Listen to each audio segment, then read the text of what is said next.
ভাইয়ের সাথে ঝগড়া মারপিট, এমনকি কলেজ থেকেও তাড়াতাড়ি করে বাড়ি চলে আসতাম। কেন জানেন? শুধুমাত্র এই চিকেনের লেগ পিস খাওয়ার টানে টানে। আজকে এই মাংসের ট্রেটা খুলতে খুলতে সেই সমস্ত দিনের কথা খুব মনে পড়ছিল। মনে হচ্ছিল এখন ভাই সামনে থাকলে বলতাম, কটা লেগ পিস খাবি শুধু বল, সে কটাই দেবো। কারণ এখানে এইরকম চিকেনের লেগ পিসের ট্রে বেশি বিক্রি হয়। গোটা চিকেন না কিনলে আমাদের ওখানকার মতো চিকেনের সমস্ত বডি পার্টস একসঙ্গে পাঁচমেশালি ভাবে এখানে বিক্রি হয় না। চিকেনের এই লেগ পিস গুলোর সাইজটা শুধু দেখুন একবার।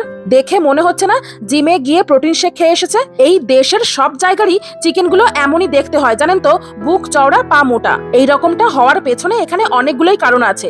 তার মধ্যে একটা হলো এখানে সাধারণত ব্রয়লার ব্রিডের মুরগি ব্যবহার করা হয়। এই জাতের মুরগিগুলো স্বাভাবিকভাবেই তাড়াতাড়ি বড় হয়, আর তাই জন্য মাংস বেশি হয়। আর আরেকটা কারণ হলো এই দেশের ঠান্ডা আবহাওয়ায় মুরগির শরীর তুলনামূলকভাবে কম এনার্জি নষ্ট করে, ফলে সেই এনার্জিটা মুরগির ওজন বাড়াতে কাজ করে।